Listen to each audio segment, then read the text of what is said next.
Thank you. Good afternoon and welcome to the August 11th, 2026 State Board of Education meeting. Board members, please engage your microphones before speaking and turn them off when you are finished speaking. Please note that board members may be using their cell phones and laptop computers to access the agenda and information related to the meeting. Would the recording secretary please call the roll? Kristen Christensen. Here. Maggie Douglas. Here. Lisa Schoenhoff. Here. Liz Renner. Here. Kirk Penner. Sherry Jones. Here. Elizabeth Tegmeyer. Here. Deborah Neary. Here. Commissioner Maher. Here. 7 present, 1 absent. Quorum is established. Please rise and join me in the Pledge of Allegiance. I pledge allegiance to the flag of the United States of America and to the republic for which it stands, one nation, indivisible, under God.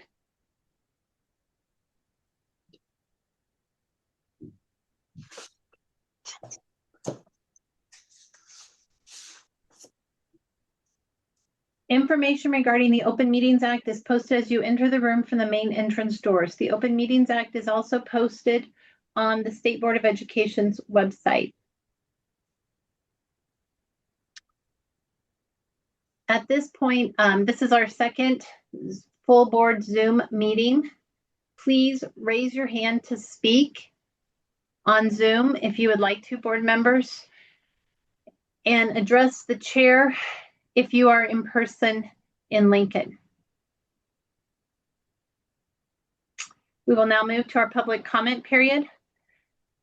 This period may be available to any person who wishes to address the board on any matter that is on the agenda or within the board's authority to act.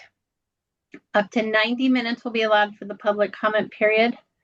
A majority of members present and voting may take action to extend the total amount of time allowed for the public comment period. A majority of members present and voting may take action to allow or terminate public comment at any time during a meeting. If you are not signed in and wish to speak, please sign in at this time. Those wishing to speak via Zoom must be signed in via the chat function. Those wishing to speak in person must be signed in at the table outside the meeting room. Each individual speaking to the board via Zoom will be required to provide the sign-in card information in the chat function for identification of oneself. Individuals are required to include their name, organizations represented, address, city, state, and agenda item or topic that is within the board's authority to act. For those on Zoom, once your name is announced, you will need to accept the invite to join the meeting as a panelist. The Zoom system will temporarily remove you from the meeting and will automatically rejoin you as a panelist, giving you permission to unmute your camera and microphone. At the conclusion of your comments, you will be temporarily removed again and brought back automatically as a view-only participant. Each individual speaking to the board will be required to complete a sign-in card for identification of oneself. Individuals are required to include on the sign-in card their name, address, name of any organization represented, and agenda item or topic that is within the board's authority to act.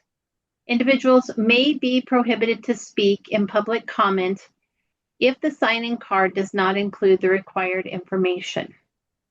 Persons speaking to the board during public comment should state their name, city, and state at the beginning of their allotted time and may submit printed materials for the board, but may not use any other form of media.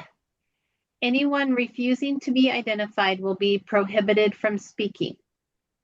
Each person may address the board for up to 5 minutes. A majority of members present and voting may take action to reduce or extend the amount of individual time allotted to all speakers. If at any time persons appearing before the board exceed the time limitations set forth in this policy or on the agenda, or become abusive or threatening in language or behavior, it shall be the responsibility of the president to refuse permission to continue to address the board. At this time, I will turn it over to Vice President Renner to announce the speakers.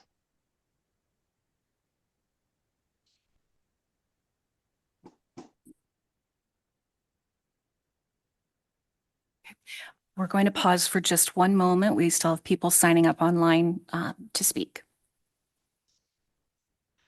While we're waiting, I'd like to ask a question of Vice President Renner. I see that we have over 150 individuals online, and I'm just curious, since I can't be in the space today, what kind of crowd we have in the in-person space? Just a quick head count. I think we have maybe 20 people present, not including reporters and staff. All right, thank you.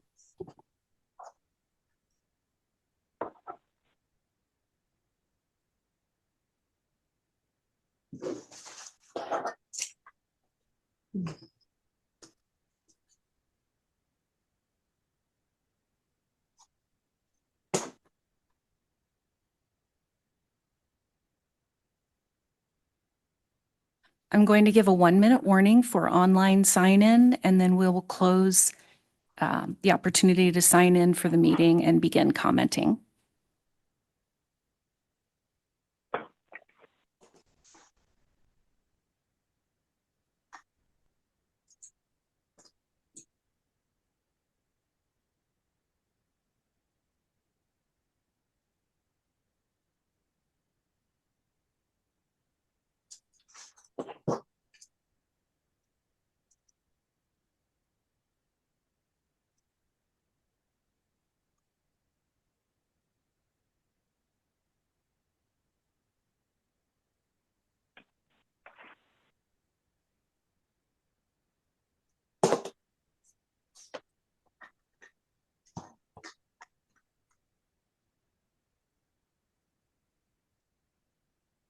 Okay, the opportunity to sign in for public comment online is now closed. We have 9 online commenters and 7 in-person commenters, so I think we should be able to keep each speaker to a 5-minute limit and maintain our 90-minute public comment threshold.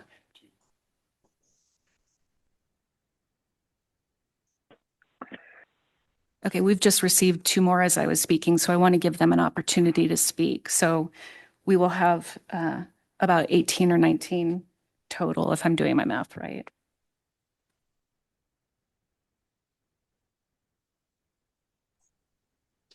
So are we saying that if somebody arrives late online or in person, we're not going to be able to let them speak if that was their intention? Did I understand that correctly? Correct. We're going to close the opportunity to sign in once we begin public commenting. And we do have a limit of 90 minutes on public comment. That's per our board policy.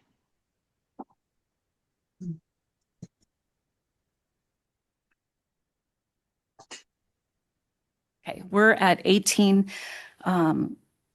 signups for public comment. So that fits within our 90-minute time frame, and we've given 10 minutes post-meeting start to sign in. So I think we're good to begin. So I'm going to call the first name. We're going to go through the virtual signups first, and then we'll begin in order of signup with the in-person commenters. And I'm going to give, let's see, how do we begin? So the first online commenter is Bishop Javon Chambers. And if I mispronounce anyone's name, I'm sorry, I'm reading handwriting, so. Bishop Chambers is first. We'll give you, okay.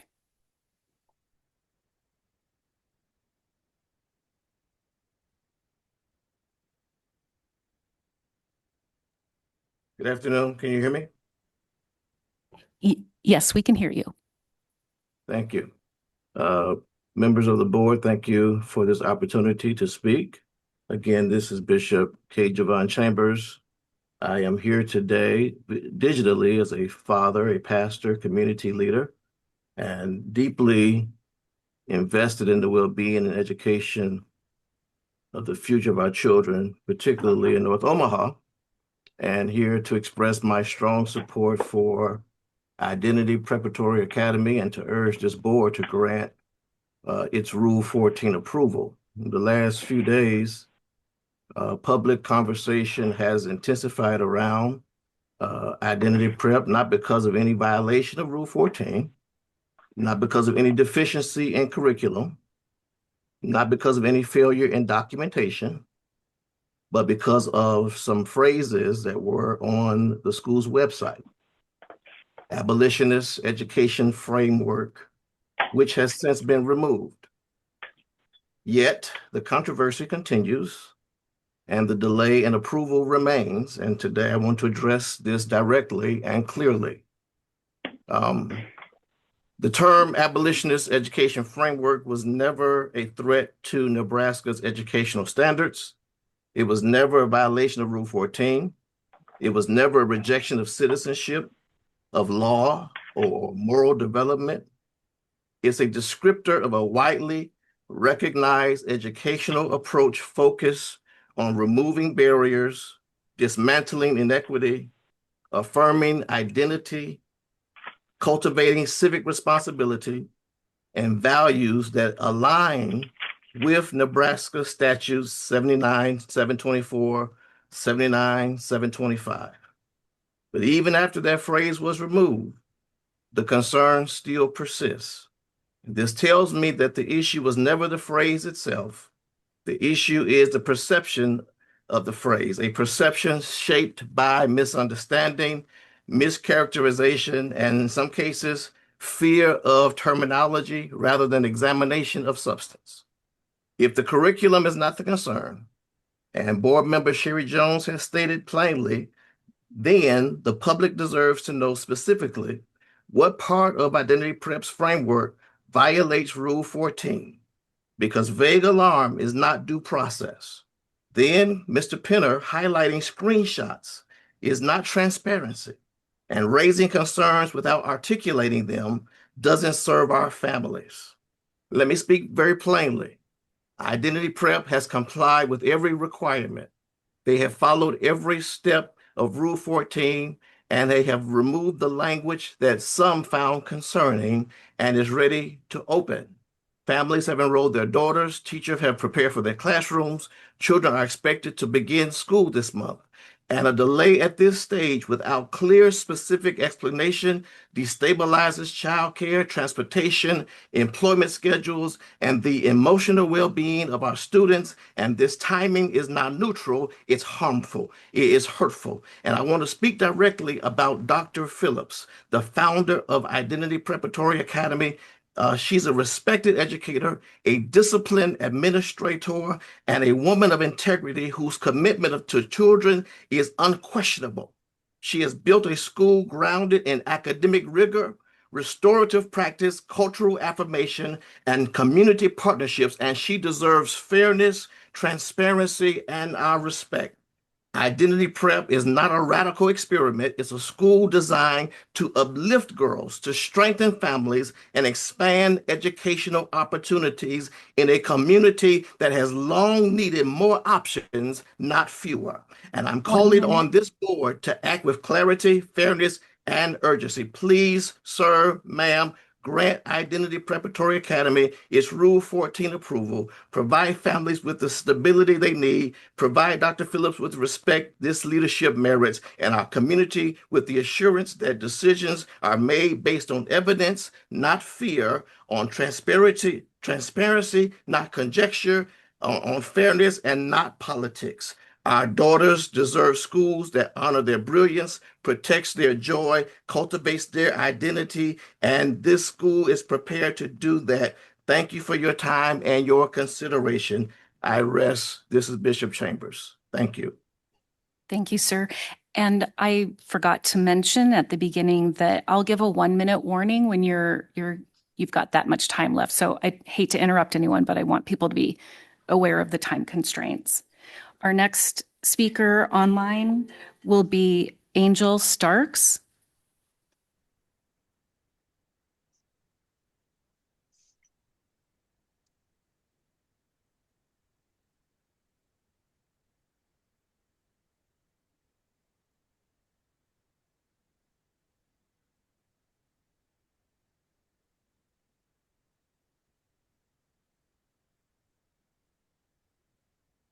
Hello, Hello, you have the floor. thank you. Good afternoon, everyone. My name is Angel Starks, and I serve as the Director of Education for the Exchange, where our work is rooted in understanding how people learn and develop so they can perform well within the real estate ecosystem and their respective communities. I have worked in education for more than 20 years, and I am proud to have served as an original board member of the Identity Preparatory Academy. I am here because I believe deeply in what this academy proposes to do, but I also want to directly address the concern that its curriculum may be considered abolitionist.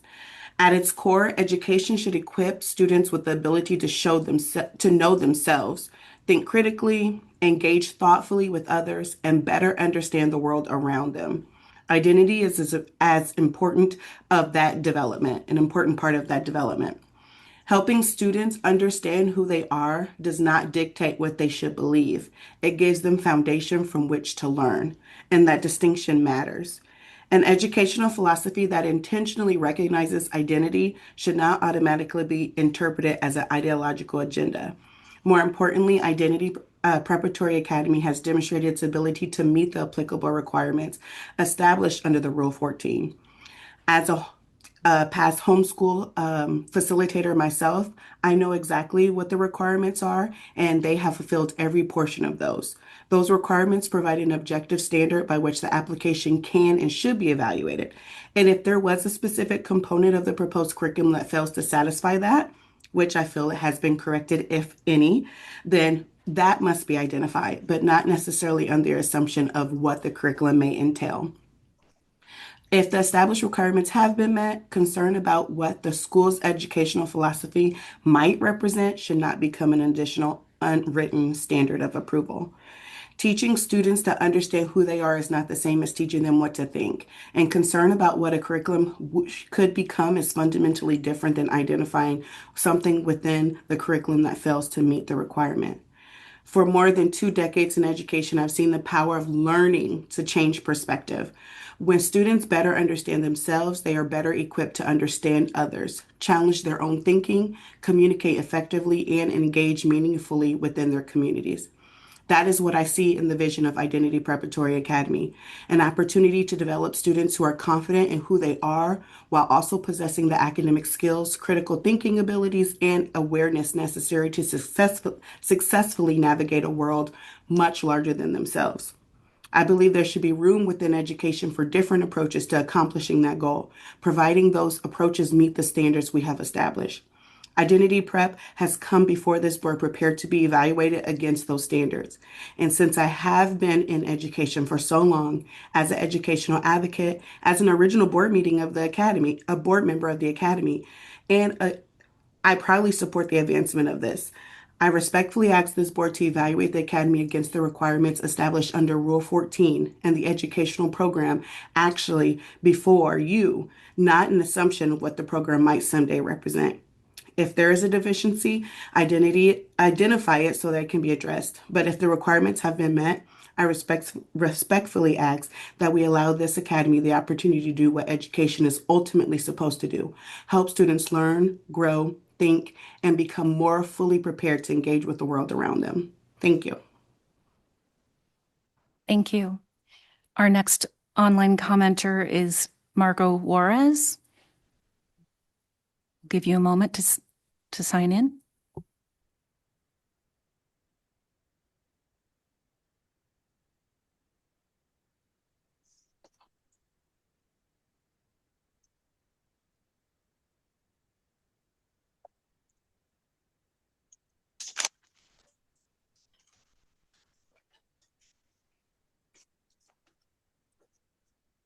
Hi, can you hear me?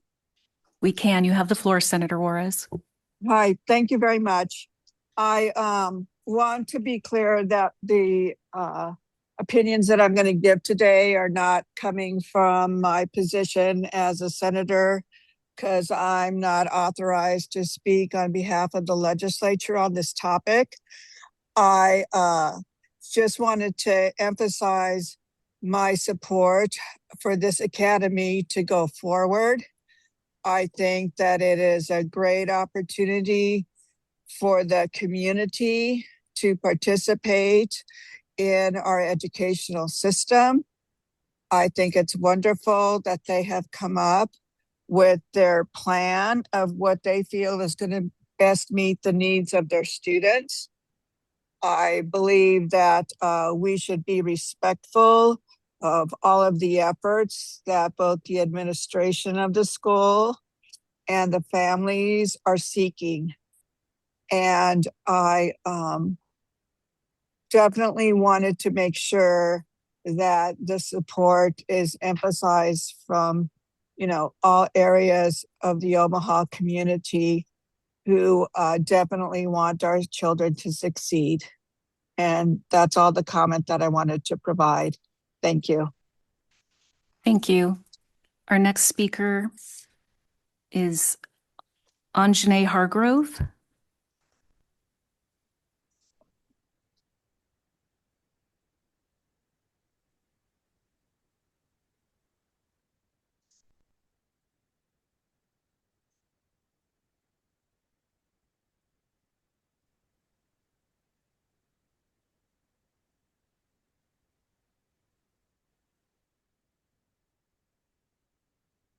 Hello. Hello, you have the floor. Thank you. I apologize for that. I was having some issues signing in. My name is Ajane Hargrove. I'm born and raised in Omaha, Nebraska. I'm a vocational rehabilitation counselor for the Nebraska Department of Education and a community health worker, and also a grad student with a focus in intersectional equity and opportunity, or lack thereof, for Black women and girls. I am in full support of the Identity Preparatory Academy being opened on August 19th. It deserves the institutional and community support necessary to thrive for generation after generation of Black girls, I believe. I think that this is not simply the opening of another school, but represents something Nebraska has never offered before. It's the first state-approved Black-founded school intentionally created for girls and grounded in identity, culture, community, relationships, leadership, and academic excellence. For Black girls, that matters profoundly. Black girls grow up at the intersection of two identities that have historically shaped how they are seen, protected, heard, valued, and afforded access within American institutions, being Black and being female. Yet their educational opportunities are too often understood exclusively through race or gender rather than through the distinct reality of living at the intersection of both. This is why meaningful representation throughout a child's education, from the faces they see in the classroom to the faces that they see in the textbooks, are so important and hold such lasting significance. I feel that it is a Black girl learning that people who look like her have not merely appeared within history, they have helped shape it. Black women have been so many different things, from trailblazers to activists to scholars, to someone so great as, Dr. Dernisha. With that being said, to see that legacy reflected throughout her education as a Black girl, to understand that excellence is not something she can aspire to, but it's something that she can recognize she comes from. It is understanding the cultural wealth of North Omaha and recognizing that knowledge and achievement exists within her own community. It is having educators who help her discover early that the barriers she may encounter exist because of inequity, not because there is anything limiting about being a Black girl, and that her identity carries far more power than any forms of socioeconomic prejudice ever could. And imagine recognizing that belonging during the very years in which you are beginning to determine who you are.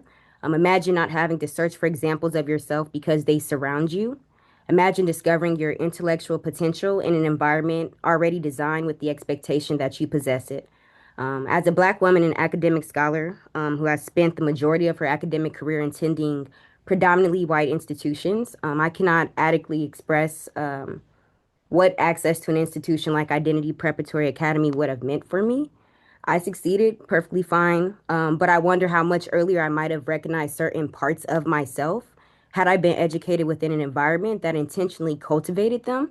How transformative it would have been to develop a cultural consciousness alongside academic knowledge, to experience representation as an ordinary part of education rather than something I had to seek out independently.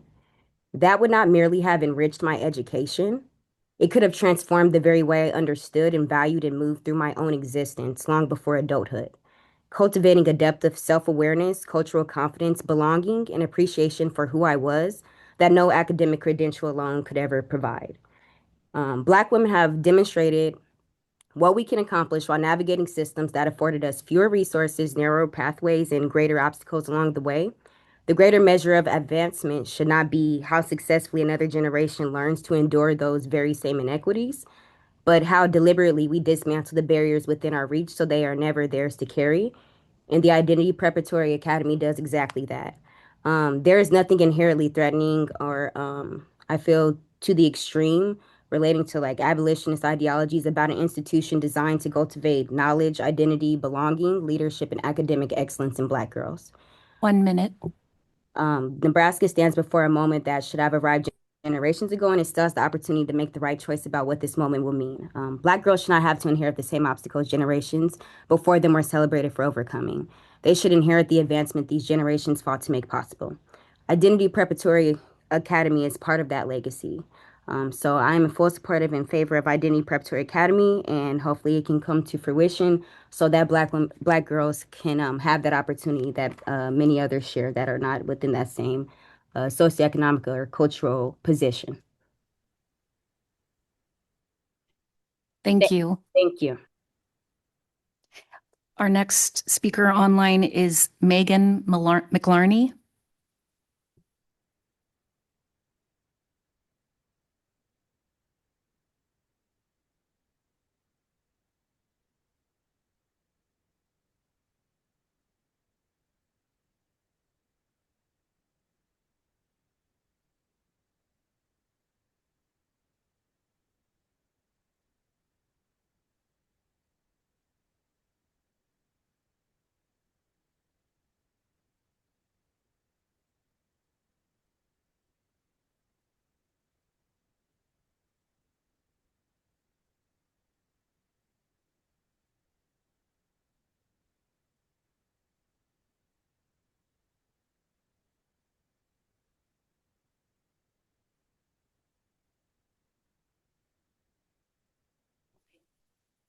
One more time, Megan McLarney is next in line for public comment online.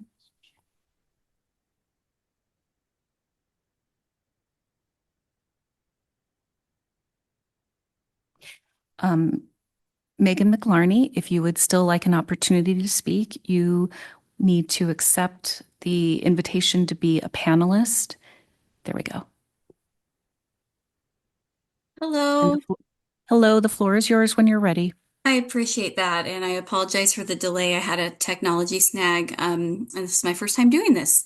I've just had the privilege of knowing the staff at Identity Prep, and coming from an education background in Omaha, OPS, and private schools as well. And being an educator, I was just really impressed with their curriculum, the thoughtful approaches. As far as what I know, they meet all the standards and should move forward. There's a huge amount of support in our communities. I grew up in North Omaha, and that's my community. There's a need for this school, and we should all be helping them and not getting in the way. That's all I have to say. Thank you. Next online is Sean McGee. Please accept the invitation to be a panelist in order to speak.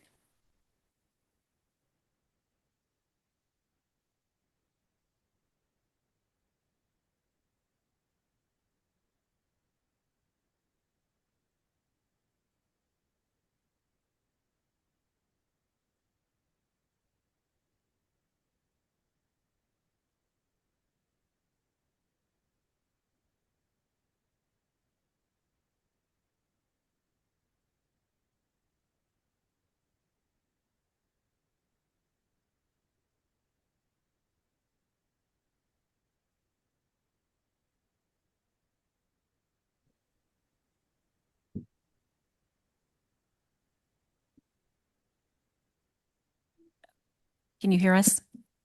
Yes, can you hear me? Yes, go ahead. Yes. Yes, thank you, board, for allowing me to speak today. My name is Sean McGee. I am the education chair for the NAACP Omaha branch. I am a transplant from Detroit, Michigan. I've been here 8 years. I formerly was the director of multicultural student affairs for 19 years at the University of New Hampshire in Durham, New Hampshire. I'm here to support the Identity Preparatory Academy. I think their organization, their educational organization, is something that not only North Omaha needs, but the entire state of Nebraska needs. Every person who's involved with this endeavor meets high levels of professionalism and integrity and rigor in terms of their backgrounds. And this is a educational organization and school that will serve our community well. I want to provide some examples, a little bit about my past, only because a lot of folks have covered ground that I was going to cover. No need to cover that same ground. I'm going back to 1973, 72 in Detroit, where there was a teacher strike, and we didn't go to school till late October. We had to stay in school till the middle of July. After that summer, bad summer in Detroit public school system, where we had to stay in school till the middle of July, a lot of the white teachers in the Detroit public school system left the teaching profession. We had an influx of young, Black, idealistic teachers coming out of University of Detroit, the Wayne State University in downtown Detroit, University of Michigan, and Michigan State University. The reason I'm bringing this up because there are a lot of parallels between Identity Preparatory Academy and my experiences at Hampton Junior High School. Many of my classmates, including myself, just to be transparent, my mother was a public school teacher, also in a junior high, just not at my junior high. Both of my grandmothers were public school teachers.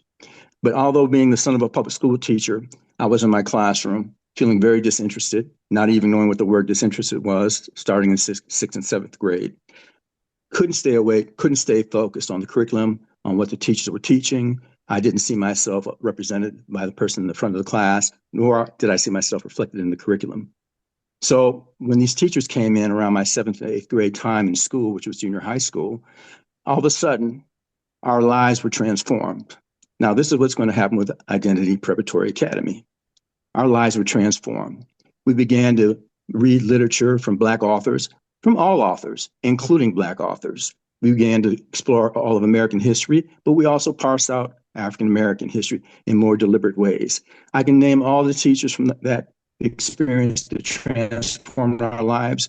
We had so many students who were doing poorly out of the classroom throughout our junior high school and probably throughout the city, but at our particular junior high school, there was a transformation, an educational transformation, an experiential transformation, a self-awareness transformation. We were sitting in circles, seminar style, instead of in rows. The teacher sat in a circle with us. We began to learn about who we were. We began to journal. We began to interview each other. We began to interview our parents. We began to understand our community. We began to interview the grocery store owner and the tailor and the shoemaker and the five and dime store owner in our communities. We began to learn so much in the classroom and outside the classroom, which was brought back into the classroom. Our lives were transformed, and we were able to become empowered in ways that we had never imagined.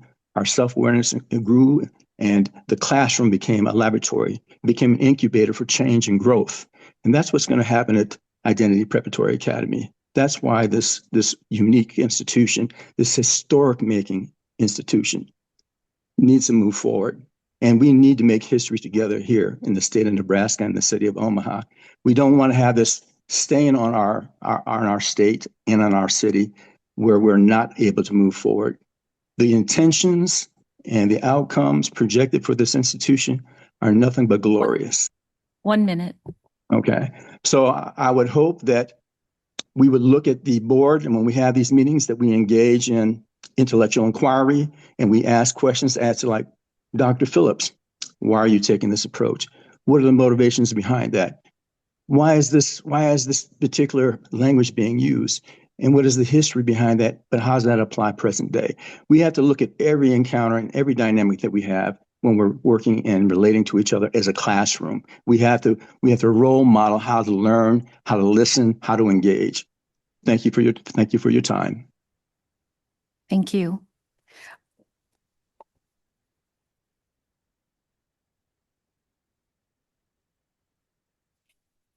So our next online speaker is Cecilia Schneider, and I'm going to ask that from here on out, all commenters state their name and city and state before they begin. And that was at the request of President Techmeyer. So Cecilia Schneider, you are up next. Okay, thank you. My name is Cecilia Schneider of the zip code 68105 in the Park Avenue neighborhood of Omaha, Nebraska. I represent myself, and I don't have professional experience with teaching or anything, but I have gone to multiple private Catholic schools while living here since I've been 12 years old, and my child goes to a private Catholic school. I am here in support of the Identity Preparatory Academy's curriculum, their freedom to choose curriculum and to make choices for their curriculum that are their own.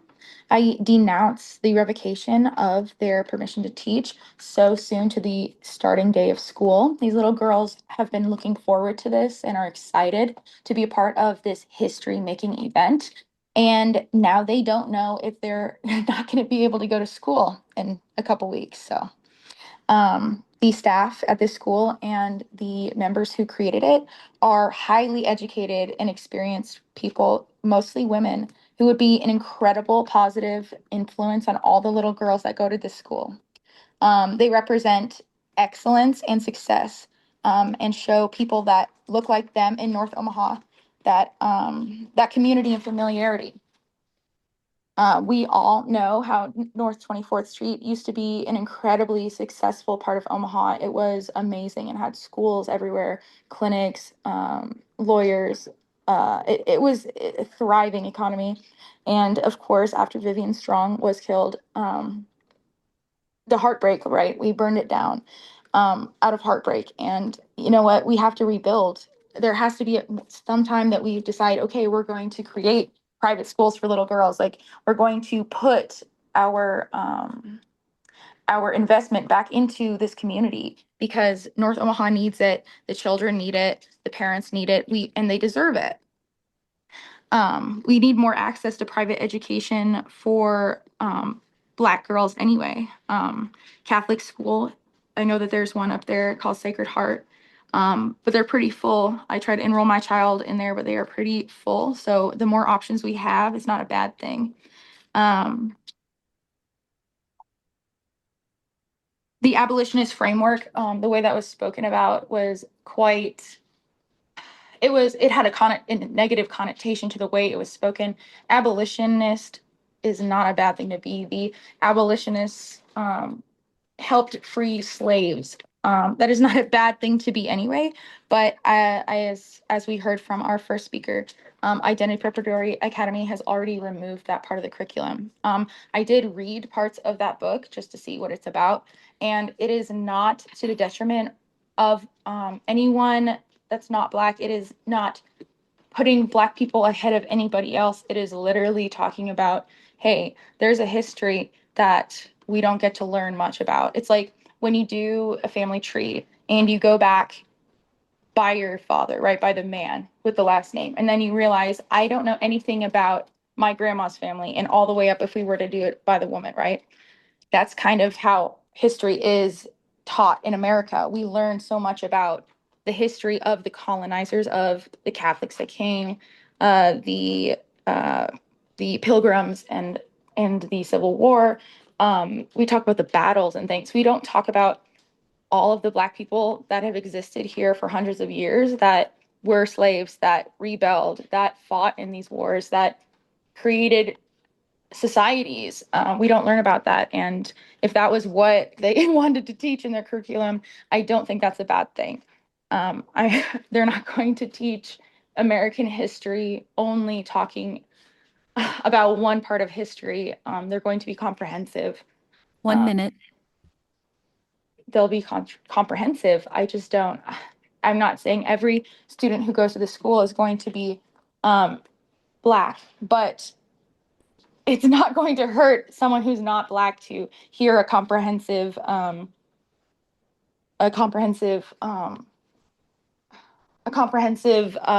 whatever of our history as a country.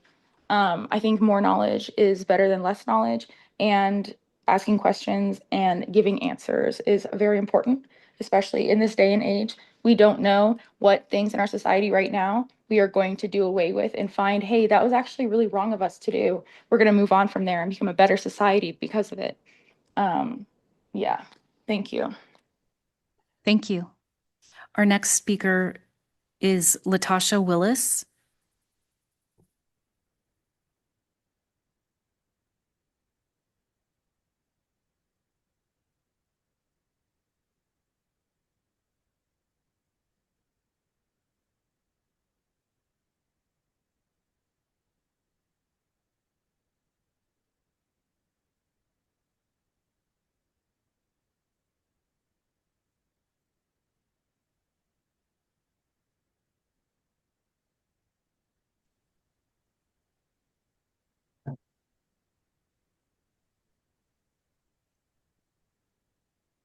Hello, can you hear me? Yes, and please state your name and address before you begin. Hello, good afternoon, board members. My name is Latasha Willis, and I live in Omaha, Nebraska, 68110. I'm here to voice my strong support for Identity Preparatory. My sons attended Jesuit Academy and Creighton Prep, and today they're thriving young men. The kind of education, one with high expectations, strong mentorship, and a community that believed in them, shaped who they became. I've seen firsthand what the right school environment can do for a child's future. Now I have a 10-year-old daughter, and I want her to have that same chance. She'll be entering 6th grade next year, and I believe Identity Prep is exactly the kind of school that will help her thrive the way her brothers did. North Omaha needs schools built specifically with our girls in mind, a curriculum and environment designed around their identity, their strengths, and their potential, with educators who understand and reflect their experience. My daughter and girls like her deserve access to that same level of opportunity and belief that my sons had. I respectfully ask the board to move forward with their conditional approval so families like mine have this option for our daughters. Thank you for your time and consideration. Thank you. Next up is Joanna LaFleur, and please state your name and address at the beginning of your comments.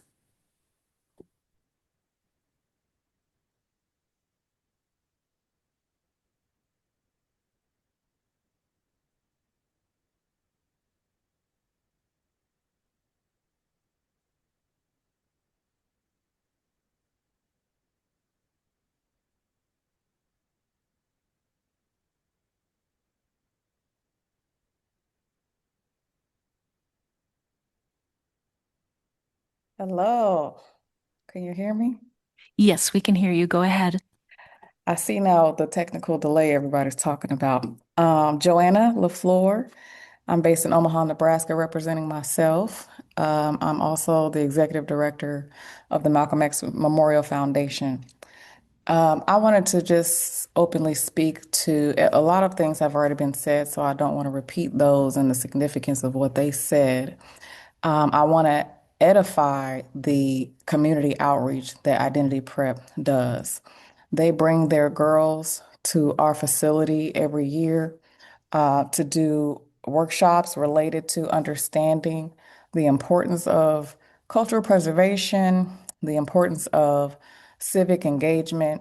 And this is an opportunity for real life experience where that curriculum reflects that model in real time. So I am a proponent. Shh, baby, hold on. I am a proponent of this program. I'm a proponent of making sure that people in the community are aware of the benefits that this school provides. And in addition to that, as a community partner, there is no reason why this Rule 14 should get in the way of the inclusion of this school in the system. So again, I just wanted to be brief and state my connection and approval and support. I have a 4-year-old daughter, and if I have the opportunity to enroll her in a school with this level of dedication to her cultural awareness and civic engagement, I would jump at it at a heartbeat. Thank you. Thank you. Next up is Willie Berry. My apologies, Willie Barney.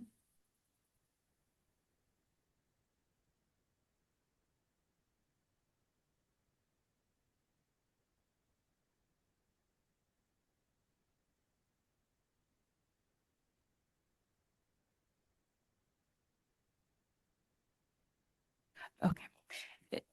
It looks as if Mr. Barney has left the call entirely, so we'll move on to Senator McKinney or Terrell McKinney.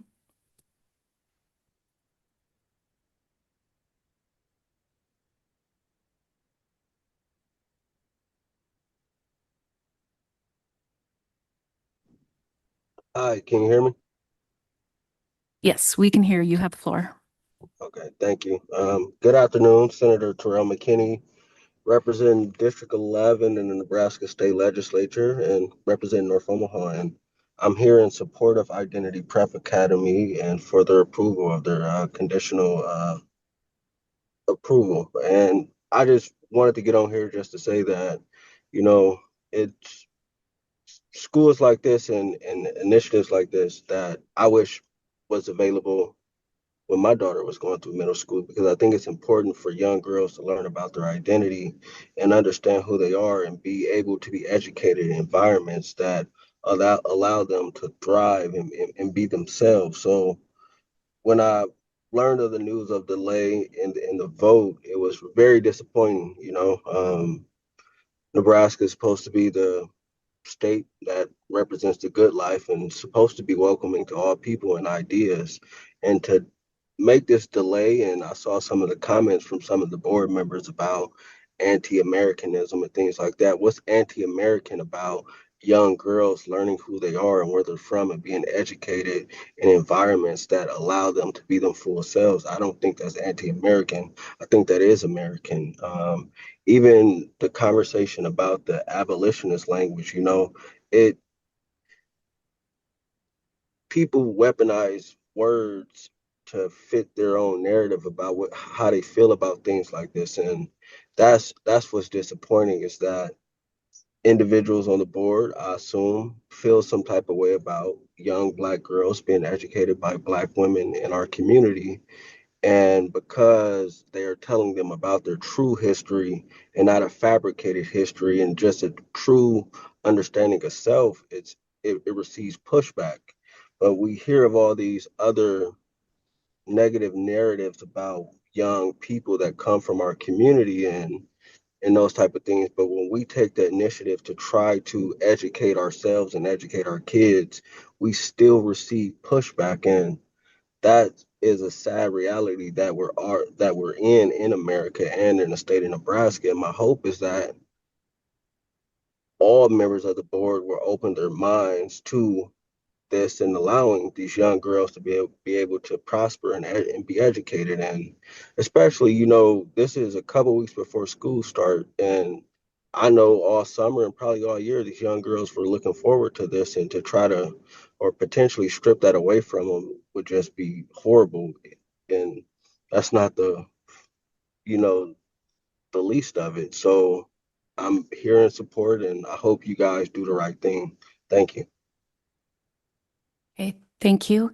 And that concludes the virtual commenters. So we'll move now to our in-person commenters. And the same conditions apply. Your name will be called. You'll approach the podium. Please state your name and your city and state or address, and then you have 5 minutes. There will be a clock. No, there will not be a clock. I will give you a 1-minute warning so you know when it's time to wrap up. And our first commenter will be Virginia Smith, and then after Ms. Smith, it'll be Jessica Jurgensen.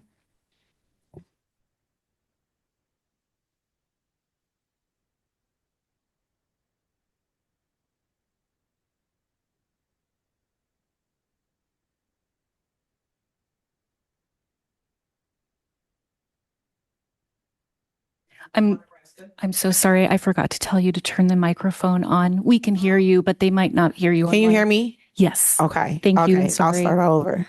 Yeah, you can restart your time. Okay. Virginia Smith, Omaha, Nebraska, 68127. Thank you, board members, for the space and opportunity to be heard. My name is Virginia Smith, and I am an entrepreneur, community member, mother, and more. The fact that we are here today reveals how far we have progressed as a country to mask the inequities experienced by people of color. As a former OPS student, mother of OPS students, and a service provider to educators and faculty members from various school districts, the same tone is present. Education is structured to fit an agenda through a European lens. I've watched this state manipulate how our children are educated and supported. I've seen children, including my own, fall through the cracks from enduring academic neglect and selective discipline with no actual accountability. You see the lack of support and resources among schools, parks, recreation, and housing in areas with people of color, or even having necessary meetings like this in the middle of the day during a time when most people are at work who will be typically impacted by this. They can't afford to come. It gives me great pride to see members of our community taking a burdensome journey to provide a space for our children to learn about who they are, where they come from, be inspired to evolve into the highest versions of themselves while meeting the curriculum requirements to do so. These same curriculum requirements mask the true history and intent of this country. A required curriculum that does not provide every student with the ability to receive financial literacy, real history, understanding the laws that may hinder them, what they can do to change them, the real support and real advocacy. My question is, what specifically is wrong with the curriculum provided by the Identity Preparatory Academy? It's not new that when certain people are educated on truth, how to progress more in life, the silencing begins to happen. This seems to be another attempt by the powers of be to do so. This state has not taken the responsibility to ensure that every child within its jurisdiction receives an education contingent upon being a successful human being while supporting who they are as individuals. The mandated curriculum requirements are not diverse enough to support the children that become a byproduct of it. If anything, the department should be asking questions to the founders of the Identity Preparatory Academy on how they can collectively work together and what voids and inequities within our school system should be addressed and resolved together. It's unfortunate that we have people in position that continue to hinder the growth of our children through vertical racism. Women of color continue to shape this country in ways beyond recognition. Imagine presenting in front of a board that does not look like you, nor represent how diversified our student body is. Being in a position of such, it is an obligation to approach any proposal from an unbiased perspective with intentions for fairness, respect, and integrity. We respectfully ask that you approve the Identity Preparatory Academy to proceed with the much necessary and groundbreaking work here to be done to empower and improve the community and our future through our youth. Thank you. Thank you. Our next in-person commenter is Jessica Jurgensen. Good morning, afternoon. My name is Jessica Jurgensen, and I'm from Omaha, Nebraska. My husband and I started Vita Nova Maternity Community in 2023. People asked us why, and my question was, why not? I understood that there was a need for women to be supported, those who were in poverty, those who were homeless, those who had no place else to turn. So we had the opportunity to find a location where we could house women 19 years of age and older who are pregnant and homeless. Since that time, we've opened up our doors and expanded a little bit more to women who are pregnant but have 1 or 2 children. And now we're even expanding further to women who not necessarily are pregnant but who are homeless and have a few children that they need to care for. I've learned a lot in these last few years, but before that, I'm a nurse, and I will always be a nurse. So I'm not an educator, but I've spent many years educating others on how to improve their health, what ways to improve their life. Why I'm here today is because I had an opportunity. One of our women has a young daughter who is 10 years old, who is expecting to go to this incredible school. She told me about it this past spring and asked me if I would buy a ticket to go to the luncheon to learn about the school, not knowing anything about it. And I apologize that I'm ignorant and did not know anything about Identity Prep School at that time. Instead of just buying a ticket, I bought a table because I felt that it was important that my resident, this lovely woman, be able to come and attend this luncheon with her daughter, who was hopeful that she would go to school.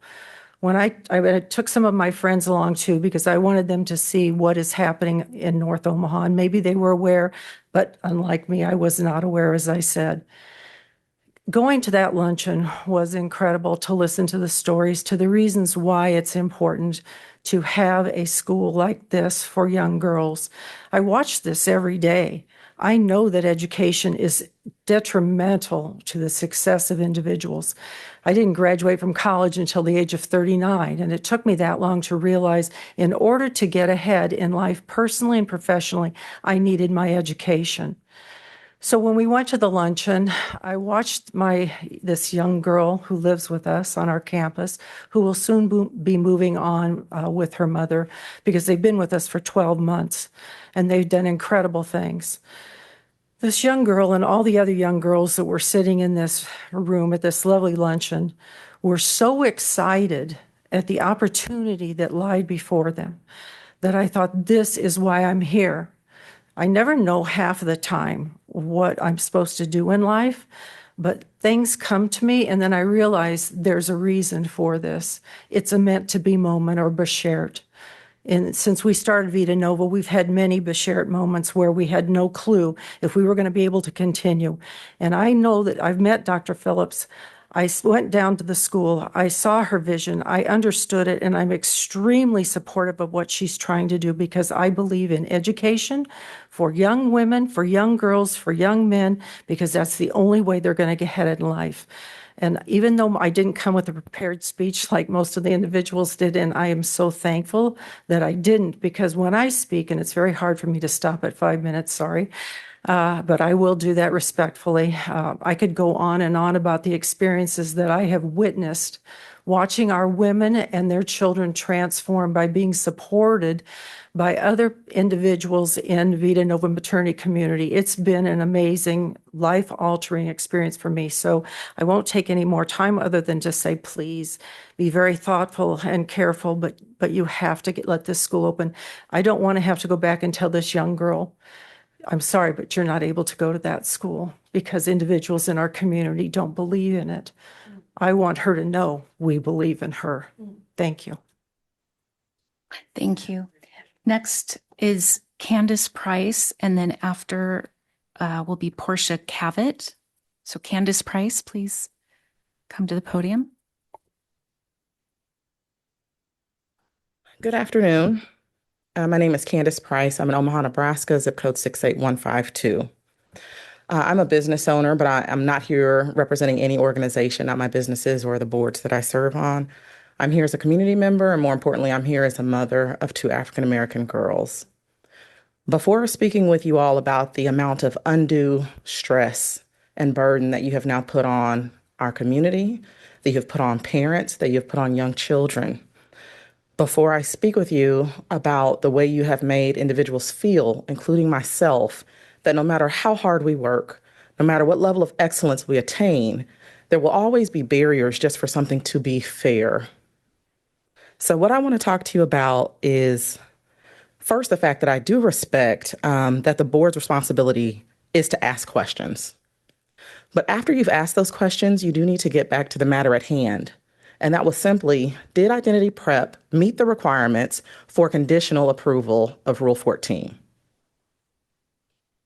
From everything that I've understood, that's absolutely yes, without question. I do want to make sure that everyone's aware that conditional approval does not end your oversight. So I'm very unsure why we're here today, because conditional approval provides exactly what was asked for. That's to observe, to evaluate, to confirm compliance, and to hold the school accountable. I absolutely believe that Identity Prep should absolutely meet the standards as every other non-public school, but it should also receive the same fair application of those standards. Unfortunately, that's absolutely not what has happened here. It's very disheartening. Unfamiliar language or a different educational approach should not become a different standard of review. And it seems to me that that's exactly what has occurred. If concerns were to remain after you received or approved the conditional approval, there's already mechanisms in place. There's already a proper process in place in which to address those. In my work across business, economic development, and community organizations, one thing I've learned is that strong communities are not built by insisting every institution looks the same. They are built when people identify gaps, create thoughtful solutions, meet the standards required of them, and are then held accountable for the results. What I know is that Dr. Phillips, I want to pause there for a moment because I'm unfamiliar with the full makeup of your board, and I don't know how many members of the board have attained that level of education. I don't know how many members of the board would have the courage, the discipline, the wherewithal, the patience to open a school, to find out a need of a community and actually work to fill that on their own dime, their own time, their own energy, their own resources. And not only that, convince people to get on board along with them. We talk often about civic engagement. In my opinion, that's where the initial question stemmed from, is civic engagement. And this, what's occurring right now, what's occurred through Dr. Dernisha Phillips' vision, is civic engagement. Families identified a need, educators listened, community members participated, an organization was built, an application was submitted, and the school worked through that regulatory process established by this state. For us to need to leave our jobs, leave our other responsibilities to be here simply to implore you to follow the rules that you set forth, the same way she needed to, your board should be required to. Knowing your history, understanding your community, thinking critically, learning to lead and understand your responsibility to others are not contrary to good citizenship. Those are qualities of good citizenship. And what Dr. Dernisha Phillips has formed here is what responsible community building actually looks like. So now that I've said that and implored you to approve their conditional approval because they've met the requirements, not because we're asking for a favor, not because we're asking you to turn a blind eye to anything. 1 minute. Thank you for telling me. I do want to talk to you a little bit about my history and my past, raising my children. I have 2 girls. One is 24 years old. She did not have an African-American teacher until she was about to enter high school. It was her first time. It was a woman, Dr. Grayer, Omaha Public Schools at Davis. That became she was her math teacher, and that became one of her greatest subjects. She actually went on to complete a degree in civil engineering, finishing summa cum laude at the top of her class, a lot stemming from that first teacher.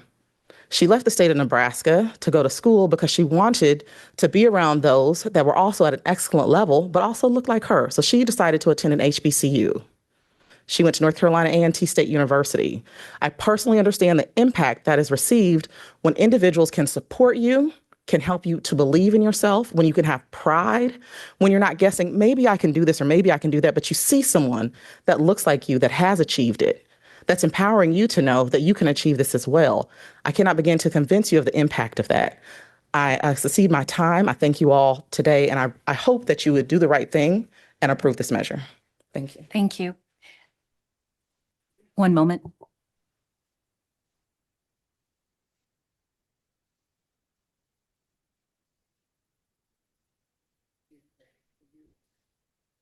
All right.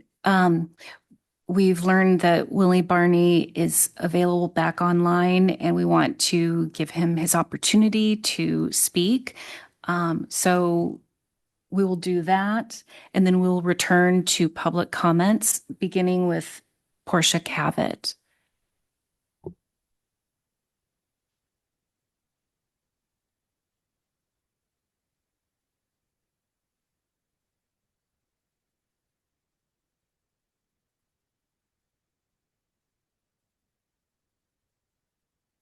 Can you hear me okay? Yes, and just a reminder to state your name and your city and state before you begin. And then we'll give you a 1-minute warning when your time is closing. Willie Barney, Omaha, Nebraska. Okay, you can go ahead. All right. Thank you so much for the opportunity. I apologize for missing earlier. I had to switch computers. I just wanted to speak directly to the board and thank you for this opportunity. We have partnered with the school system here in Nebraska for over 20 years. from cradle to career, from early childhood, increasing reading proficiency, graduation rates post-secondary, connecting youth with careers and opportunities and entrepreneurship, uh, thousands and thousands of students working alongside teachers and principals and administrators. This proposal for this school is one of the most exciting things that this community has seen. If you look at the leaders that are in position and have developed this, they are some of the most respected, distinguished leaders in our community and in our state. Business owners, experts in policy, education, attorneys, consultants, community leaders. The curriculum that they have invested deeply in after listening to the community and doing their research will prepare more young women to step into the shoes that they have already created. This state would be incredibly blessed to have more leaders and women that follow their path. They are creators, they're innovators, they're builders, they're producers, they are problem solvers. They work as teams. They're engaged in the community. They're committed to civic engagement. And as I said before, our state should be honored that they have chosen to invest their time and their energy to develop this academy that is being recognized nationally and internationally. You have the opportunity to show the rest of the world that we are committed to excellence. We are committed to holding each other to the same standard and not being selective. And that standard has to be applied across the board.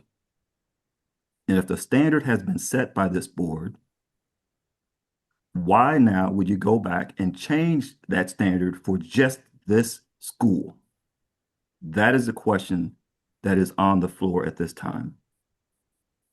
The women and others that have committed to this have designed a curriculum that reflects culture, reflects excellence, and reaches every standard that this board has outlined. I would encourage the board to go back and vote in approval and move this forward with all deliberate speed. The nation and the world are paying attention. What path is Nebraska going to be on? What is the message that you're sending to these young women, to the leaders, and to this community? The standard is the standard. And from everything that we've seen, the standard has been met. Dr. Phillips is recognized nationally for her research. Nationally.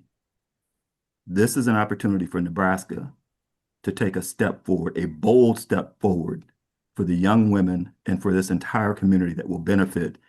And again, the leaders that are part of this initiative are some of the most distinguished and respected in this entire state.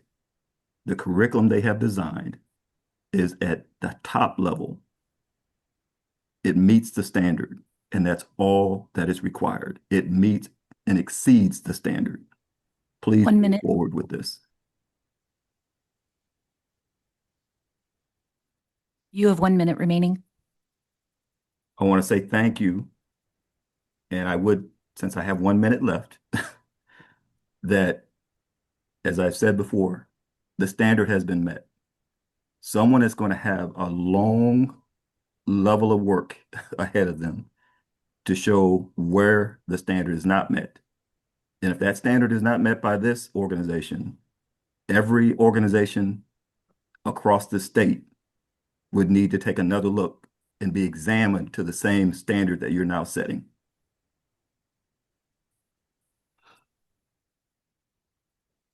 Okay, thank you.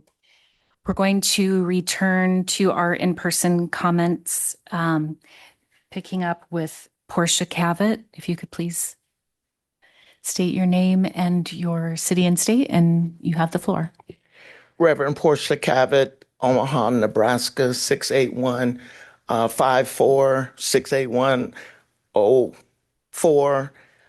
As a community member and a pastor of Clare Memorial United Methodist Church in North Omaha, the president of the Interdenominational Ministerial Alliance of Metropolitan Omaha, as well as one of the co-founders of Omaha Cares Mentoring Movement. I have indeed been in the midst of the educational process in the city of Omaha, Nebraska, as a volunteer in OPS, as well as a mentor to young children and the leader of the Clare Memorial United Methodist Church Summer Leadership Academy, where we just ended on Friday. Hearing the hearing on Friday, I was very disturbed. And to find the time to come down here to speak before this body and those board members that are online, to hear what was being said, even as the chair brought up that she doesn't know why waste was brought into this. And to hear that a board member wanted to go and to see the school for himself and to visit. The only question that I have for this board today is, does Identity Preparatory Academy meet the Nebraska requirements under Rule 14 as a new school? If they meet the requirements, why are we going through this game of jumping hoops? Yes, it is an African-American woman, Dr. Darnisha Phillips, who is bringing this forward. All other private or charter schools were not done by people of color per se, but we do not have to jump through hoops to start a school. As the Board of Education for the state of Nebraska, you are called to make sure that every young person receives the proper education in order to grow and develop as a citizen, not only of Nebraska, but also of the United States of America. And so if she has met the requirements, then please make sure that this school can open next week so that they can teach, so that they can help young people to discern, to learn, to develop, and to grow to be the best that they can be. Everyone that has spoken before me has stated a lot of things I wanted to say. If this is the state of the good life, let's give these young African-American girls the opportunity to learn. If we have it for African-American men, if we have it for Catholics, if we have it for other private schools and Montessori schools for children that are beginning their educational opportunities, then we ought to do that now. Please don't be disrespectful for someone who has done the study, someone who has made sure that the community has spoken and has been listened to and is opening a school. And even for these young girls that are believing that they will go to school next week like every other child in the state of Nebraska, that this hang up would be dismissed, that we would approve this new school, allow them to open, and you do your job that you were elected to do and oversee what is being done when you go back to evaluate. Please do what is right. I drove all the way down here just to look each and every one of you in your eye and say, do what is right, and allow Identity Preparatory Academy to open next week and to serve young women that want to learn and to bring back to this state what needs to be done. Thank you. Thank you. Our next in-person commenter is Lacey Lamar, and then T. Michael Williams is after.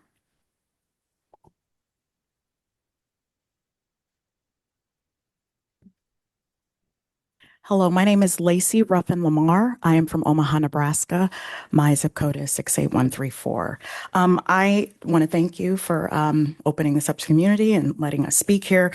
I also want to thank everyone that has come before me and we all seem like we are speaking in one accord. We are all saying the same things to you.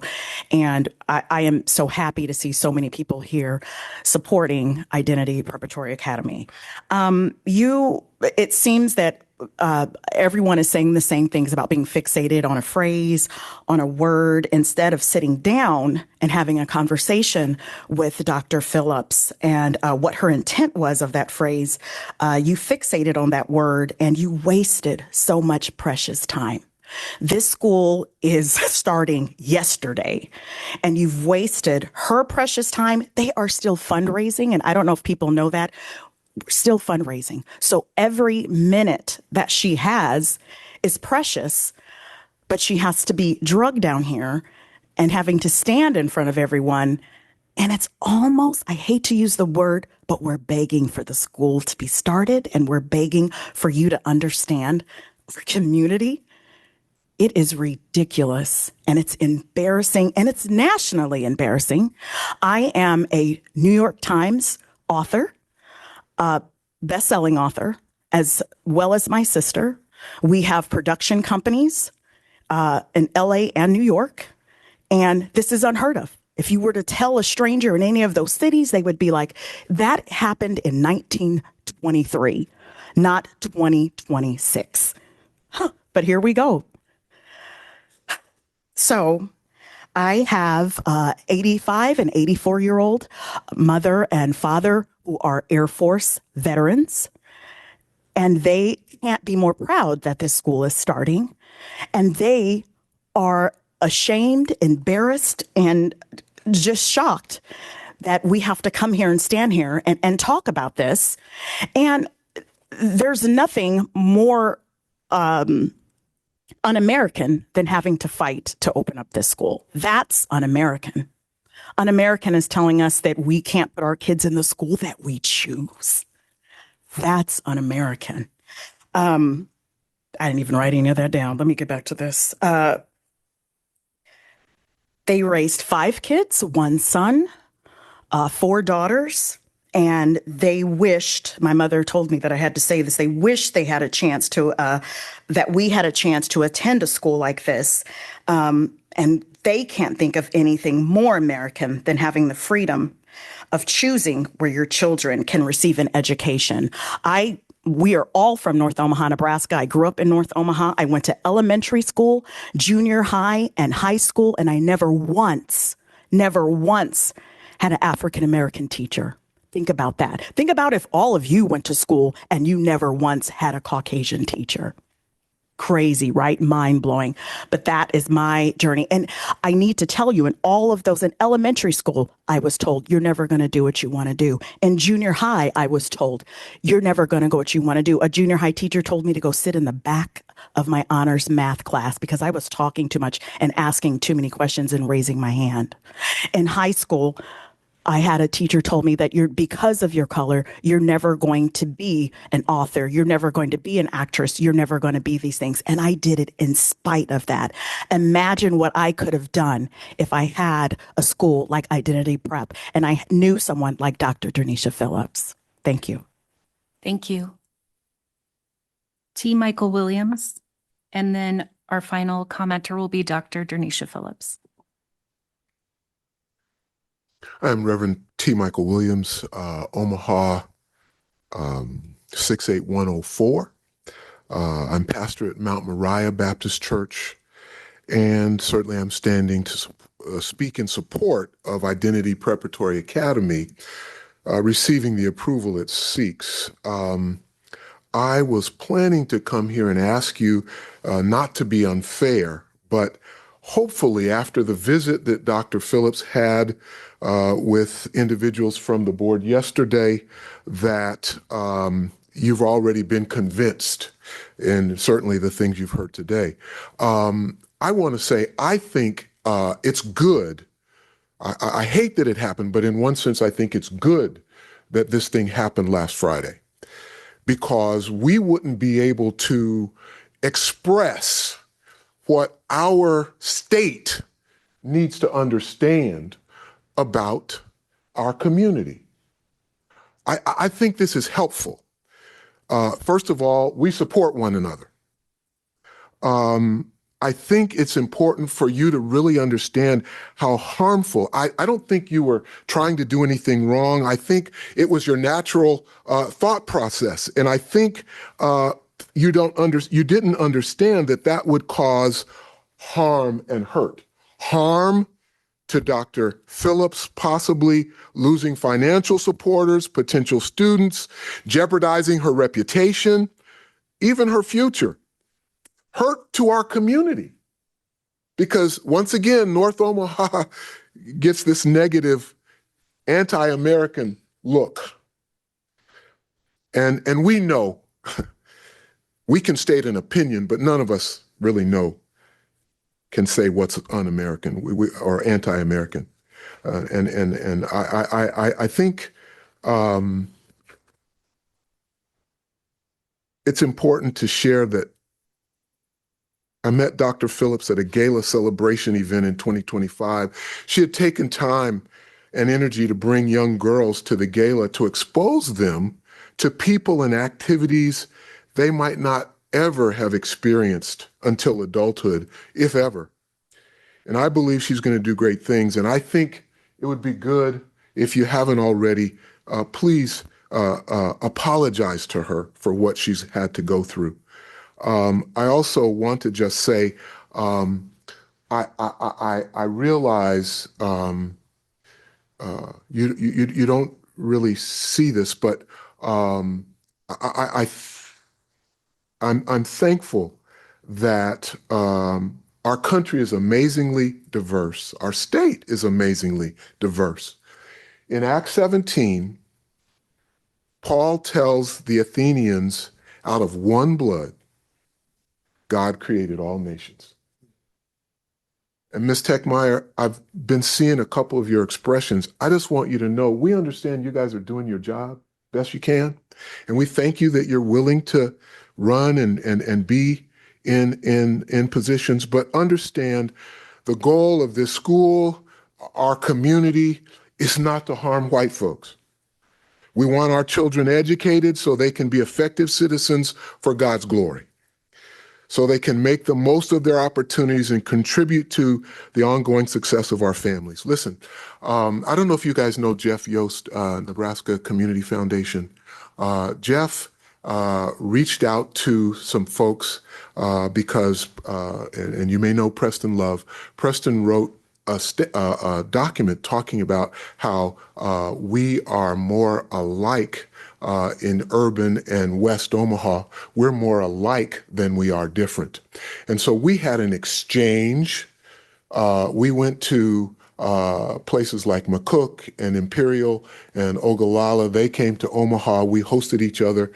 I think our state, we just need to know each other, because this is really beyond this particular issue. And why I'm glad this happened is because this will help us for future issues, hopefully. Bless you all. Thank you. And then Dr. Phillips.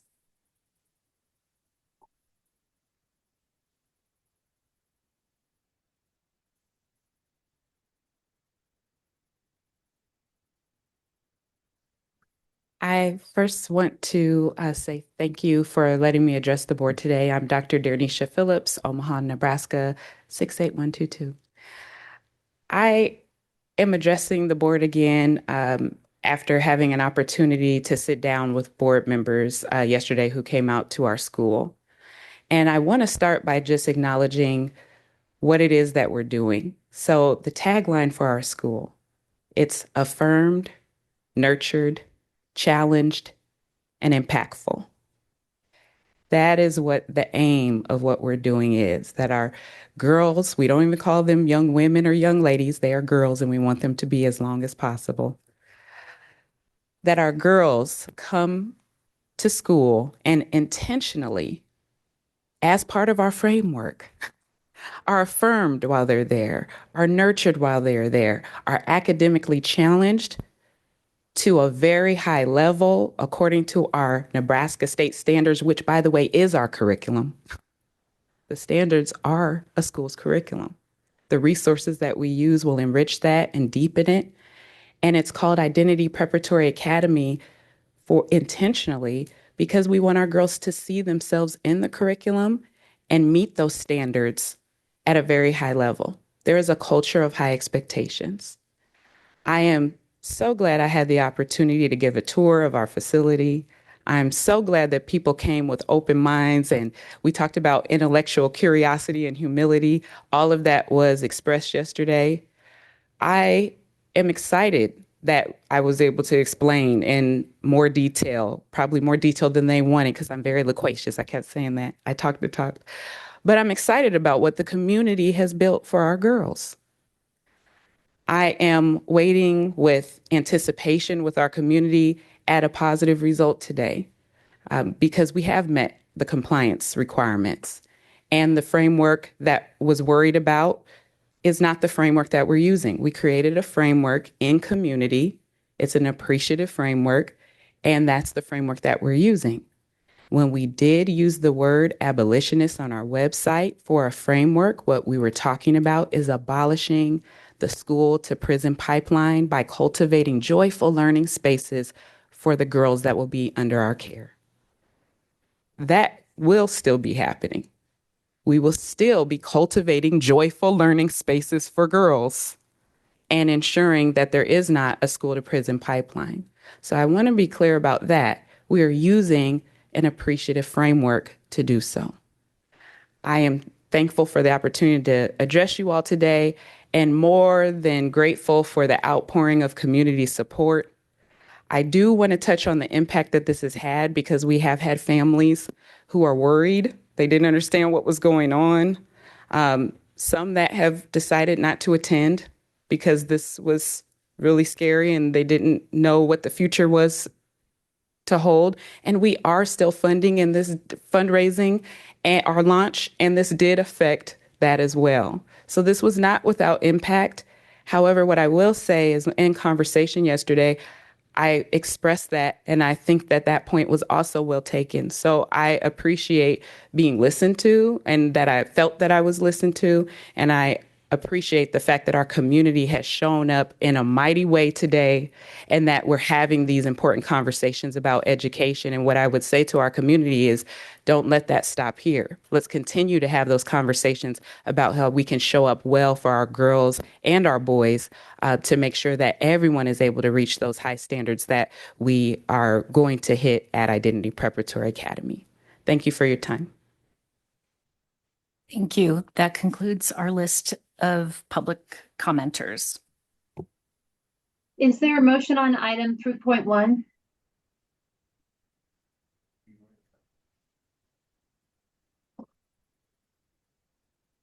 There's already a motion on the floor, I'm being told. Okay. Oh, a motion was made at the August 7th meeting to authorize conditional approval of the new non-public Rule 14 school system Identity Preparatory Academy.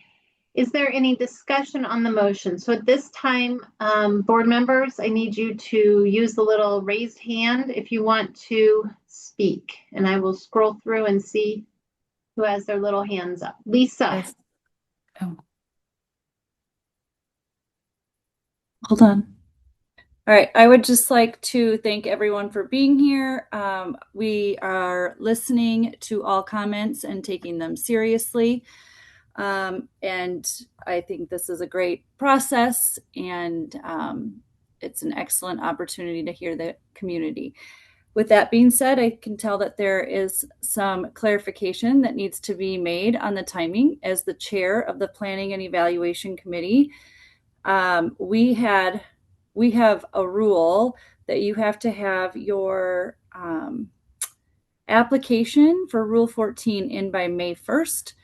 And then on May 7th, we had a board meeting, and we, as an information item, the bulk of the schools that apply, all of the schools that apply should have been to our board by May 7th. We had all except for one turned in on time, and those schools were all passed without any discussion. June 4th, we had, as a discussion item, we had one added late because they did not meet the deadline, and it was let go as just an error and it was brought in. But unfortunately, we had 1 month less time for that one school, being Identity Preparatory Academy. July, we did not have a meeting as a board. In August, we asked for, it was asked that we have a 4-day extension. And so I know there's a little bit happening here with the timing. I know that most people probably don't understand, if you haven't been a part of a board, or especially our board. I don't even know that all boards do it this way, that it goes through information month, a discussion month, and then an action month. And so actually this one school skipped one of those months, and we let that go, and we gave up a month and then asked for 4 additional days. I know it's a bummer that it's close to the start of school and can be a little bit difficult, but I think the public needs to understand that that's how the timing worked out. And then I also wanted to say thank you to those who are conversing in open dialogue and have given our board members the opportunity to get their questions answered thoroughly in the past couple days. I also would like to thank all board members who refrained from seeking out social media and the press to cause more hate and division that could have been prevented. So all of you who have openly expressed your opinions in a civil dialogue, I appreciate that, and it makes this position a lot easier. Hey, Sherry.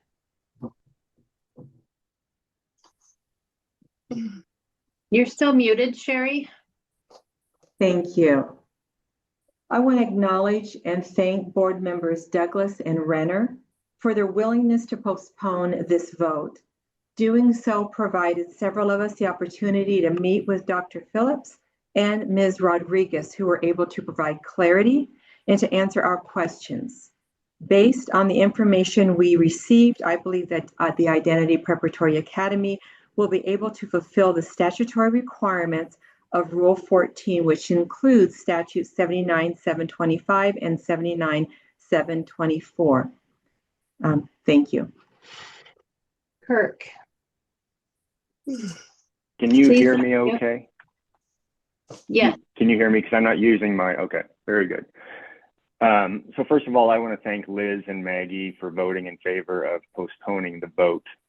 Without at least one of those votes, we would not be here today, and there would be no Rule 14 vote for Identity Preparatory Academy.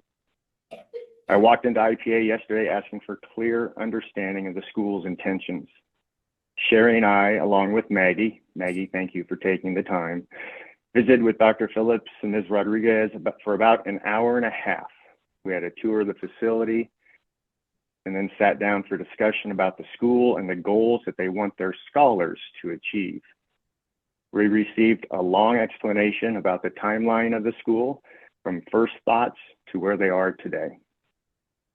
We had a lengthy discussion about our concerns that they would meet state statute and the wording on the Identity Preparatory Academy website.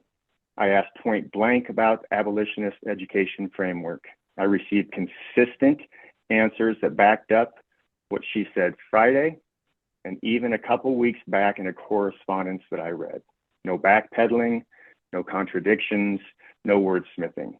Their concern is the school to prison pipeline that is hurting their community. They need to break that cycle and give their scholars tools to become successful citizens in our country. The school had over 300 applicants, but could only accept 30 for the first year. As a Rule 14 school, if approved, they would have the ability to grow the school as more funds might be available with Rule 14 approval. I left the meeting hearing what I needed to hear. Identity Preparatory Academy is going to change education for young scholars in North Omaha. I am such a believer that I have sent a check to help support their mission and encourage my fellow board members and those listening to do the same. I would like to conclude with this, Madam President. I would like to request Board Member Neary stop the bullshit. At our meeting on Friday, Ms. Neary took a swipe at rural schools and their inability to educate their students about diversity. Over the weekend, Ms. Neary accused the 4 conservative members of being racist. And I quote, "They have no clue. They have done something racist and inappropriate. Or maybe they do." Unquote. Ms. Neary must think that those of us that live west of Lincoln, or in Lisa's case, from the rural state of Wisconsin, are uneducated, unintelligent, ignorant, and simple-minded. We have no culture. We only know corn, cows, and bush light. In reality, we are not group thinkers like those on the left. The 6-2 vote on Friday postponed the vote on IPA was the first time since this board was seated in January of 2025 that the 4 on the left, the always smartest in the room crowd, did not vote as a block. If they had voted as a block, there would be no Rule 14 approval for IPA. But because 2 board members voted for the postponement, it allowed me to get the answers to the questions I had, and I am prepared to vote in favor of granting the conditional Rule 14 approval. Thank you. Deborah. First, I just want to say, wow. Wasn't planning to even talk today, but I was so inspired by everything that I heard that I really felt like it was important for us to all speak up. And I really took to heart, I made so many notes today, and I think it was Pastor Williams near the end that said good can come from this, and that we have, and I believe we have a responsibility to make sure good comes from this. I hope that everybody heard today the unnecessary distress that we've created for hundreds of people, and that had to show up today and work around their schedules unnecessarily. And I understand there was an explanation about timelines, but there's more to that story. And I want to keep the positive energy going that was created today. But if we don't learn from our history, we're going to keep repeating it. And so I want to draw attention to a piece of that timeline that I think is also important and that I think we all can learn from, including myself. The 4 board members that based their judgments, as we now know, that were completely based on their misunderstanding and their misinformation, popped that out for the first time to the other board members at the last board meeting, when instead they could have ensured that there was no chaos if they had been transparent in committee meetings, which is the time and the place that these kinds of misinformation, misunderstanding issues are supposed to be caught and discussed.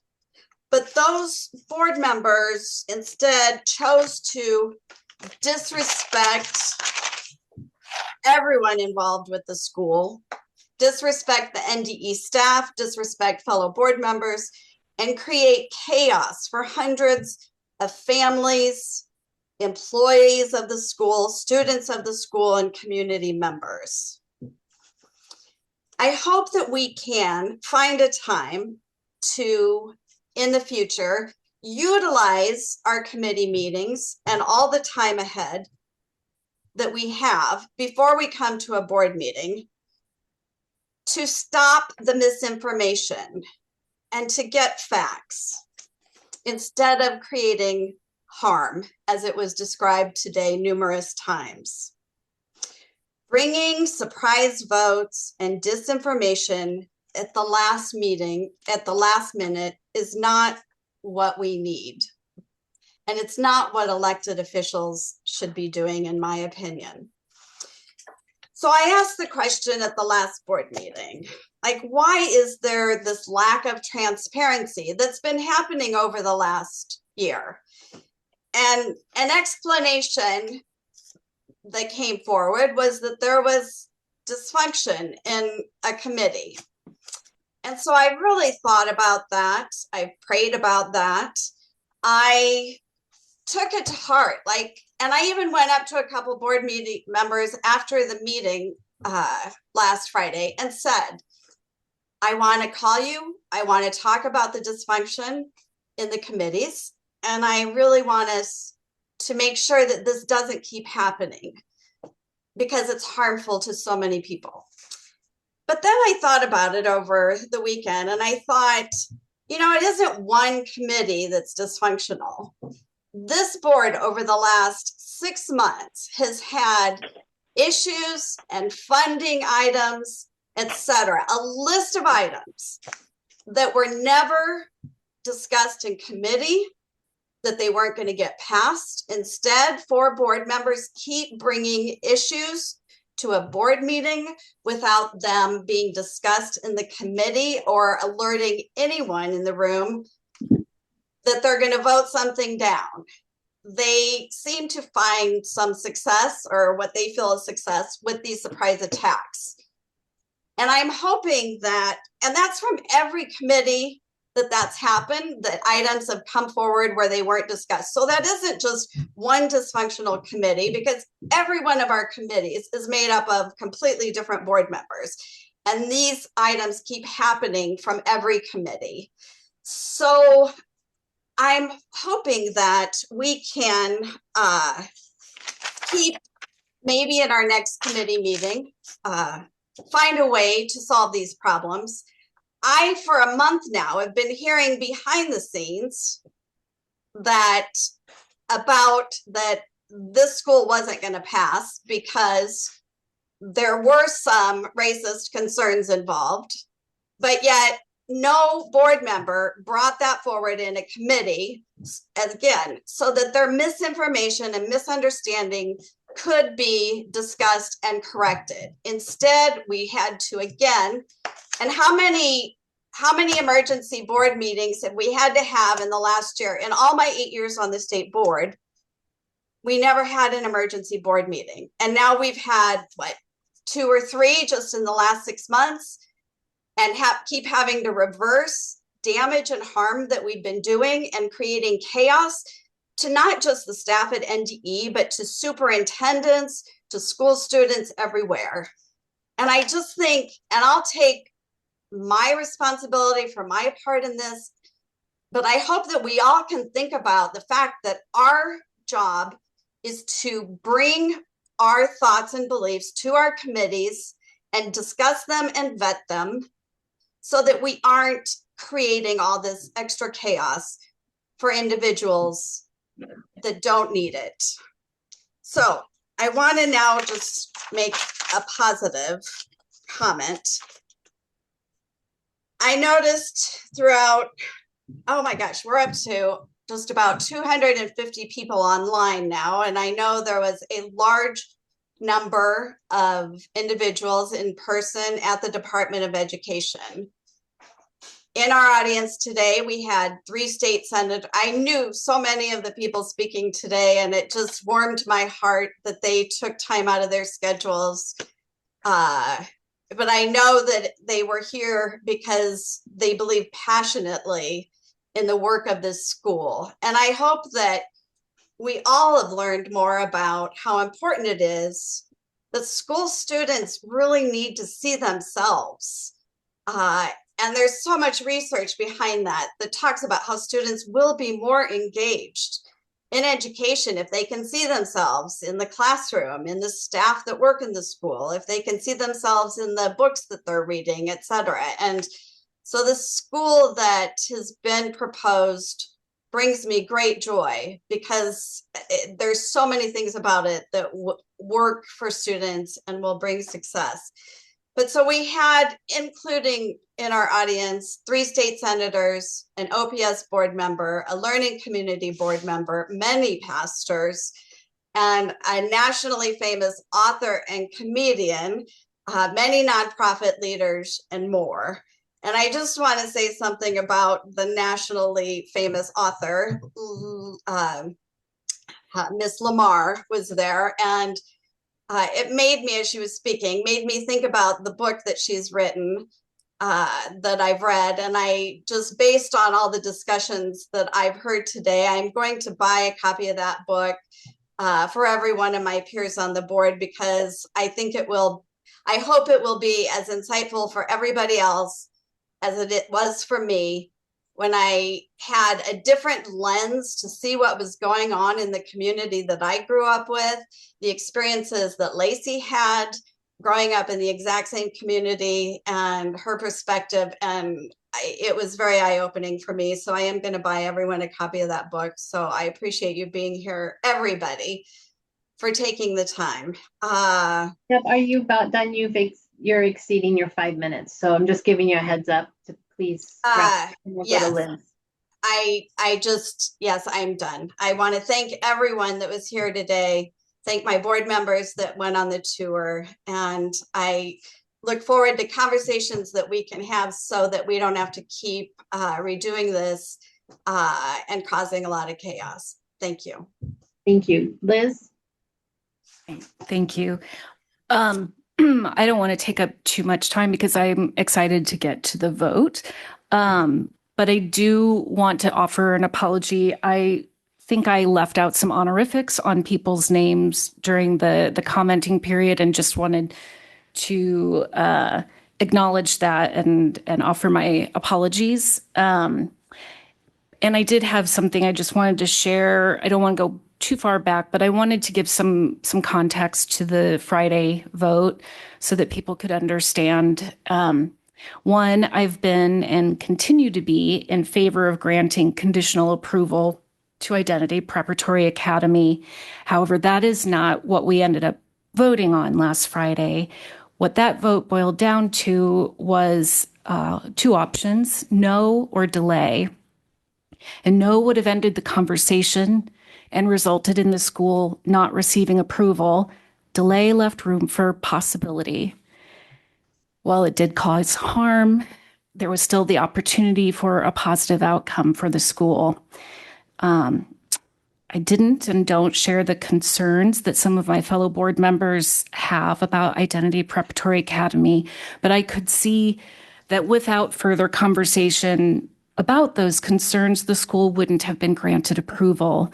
And so my vote in favor of postponement was a vote to open the door and grant some breathing room for a conversation between Dr. Phillips and between concerned board members.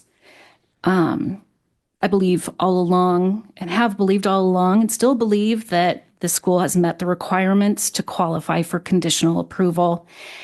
And while I thought the additional scrutiny and request for more conversation at the last minute was unfair, I could also recognize it wasn't no.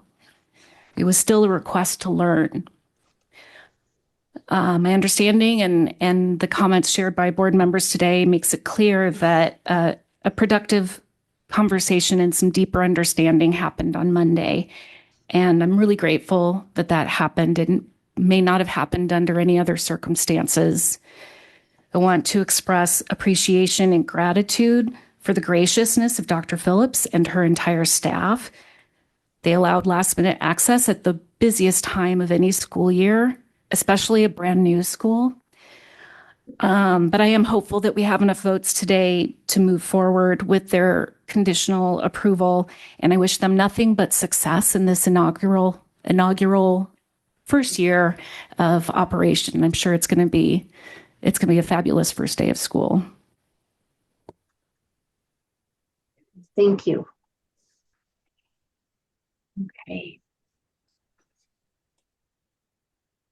Okay, so I appreciate everyone taking the time. A lot of us took time off from work for this because we feel like it's important. I appreciate the board members who took time from work and other responsibilities yesterday to go to the school and visit with Dr. Phillips.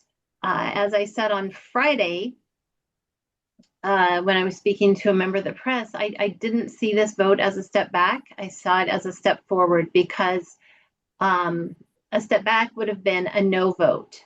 But instead, when new information was presented during public commenting, the board was willing to reconsider, and we were able to get the 6 votes to postpone. And I think that learning and hearing more information was important, because there was new information that was not included in the application materials provided to the NDE.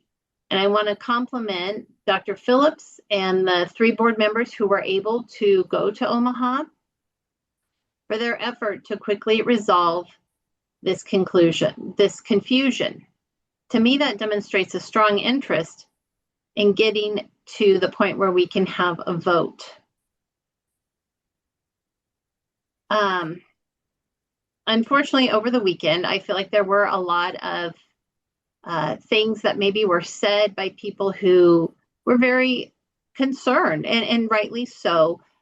But I will say that the 4 of us who were concerned about the following of state statute, we were not uneducated, we're not uninformed, and we're not confused about abolitionist framework. We researched carefully what abolitionist framework is in education, and we had concerns about how that would line up with the American Civics state statute. That was what it was. We wanted to make sure that it would all work together and that state statute would be followed. And as a member of this board, which is an oversight or a governing board, it's our duty to ensure that state statute will be followed from the outset, and not have to come back later and find out that maybe not this school, but some other school in the future isn't following state statute.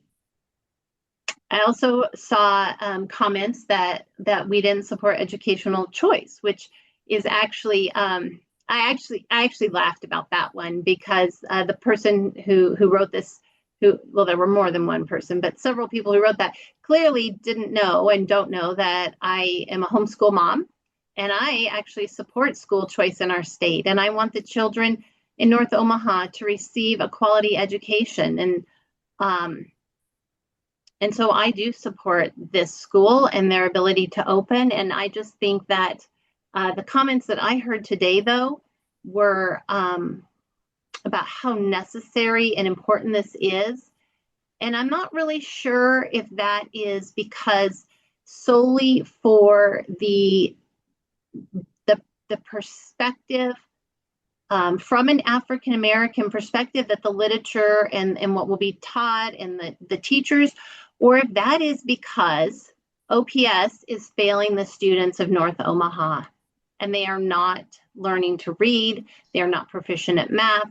And so it makes me sad that parents do have to look outside of the public school system to break the school to prison pipeline to ensure that students are being able to read above that 3rd grade proficiency level that we see so many incarcerated people only reading at. So I do support what I've heard, and I'm excited for the start of school for identity prep. Is there any further conversation?